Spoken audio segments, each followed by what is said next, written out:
Is Roe just the beginning? That's the looming question after the Supreme Court reversed nearly half a century of a legal precedent by eliminating the constitutional right to an abortion.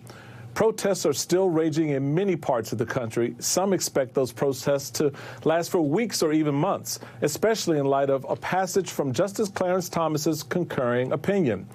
Thomas suggested rulings that establish substantive due process precedents, specifically ones that stop states from criminalizing same-sex intimacy, banning gay marriage, and limiting access to contraception, should all be, quote, reconsidered. The White House was quick to respond, releasing a video featuring Jim Obergefell, the lead plaintiff in the landmark 2015 marriage equality case, Obergefell versus Hodges. These Supreme Court decisions, they have lasting impact. And that impact can be positive, like it was for marriage equality, Loving versus Virginia, or it can be negative. This Dodd's decision has the potential to wreak havoc in our nation. And when one fundamental right is lost, that means all fundamental rights are at risk. I'll speak to Mr. Obergefell in just a moment. But now, some Democrats are pressing their representatives to codify precedents like Obergefell into law, a move Democrats failed to pursue with Roe. So today, House Speaker Nancy Pelosi released a statement seemingly in response to those calls. She said, in part, in the wake of the Supreme Court's outrageous and heart-wrenching decision overturning Roe versus Wade, radical Republicans have made clear that they are just setting their sights on other protections, are committed to standing against this ruthless assault on the rights of millions of LGBTQ Americans. But what that comment means in practice, well, that still remains to be seen.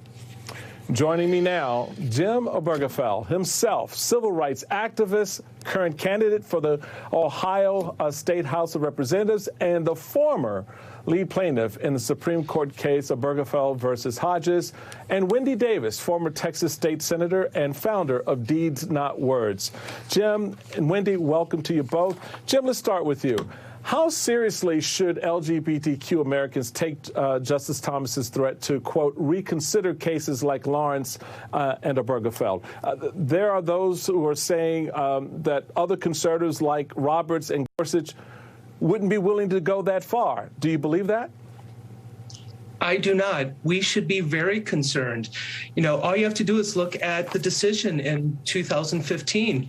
Roberts was not on our side. And why anyone would think Gorsuch or any of these other extreme right-wing justices would be on our side is fooling themselves. And Justice Thomas's concurring opinion clearly is giving the language and the rationale opponents of LGBTQ plus equality can use to attack our right to privacy, to engage in intimate relations with the person we love, to marry the person we love. So no, I don't believe any member of the LGBTQ plus community should feel safe, regardless of what that decision says. When Alito says this should not be taken to endanger or to be used against marriage equality, we should not believe that. Wendy, at the heart of this, for me, in my analysis of looking at both cases, when you look at Roe and then Griswold, lost in the shuffle is the importance of Griswold. Can you talk a bit about what it was?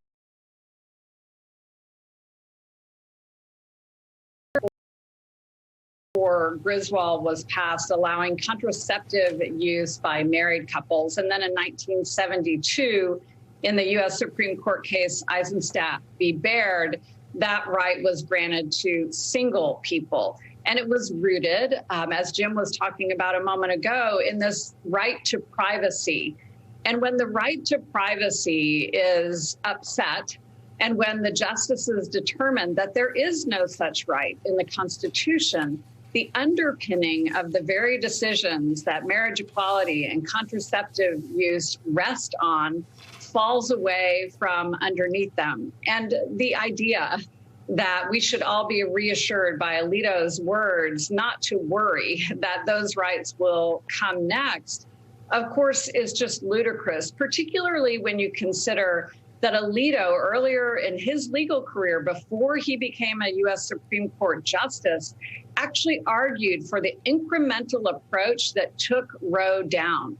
He believes in the incremental approach to taking these other rights down, and he's hoping we'll be fooled by them.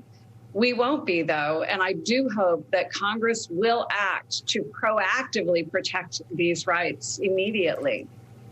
Jim, let's follow up on Wendy's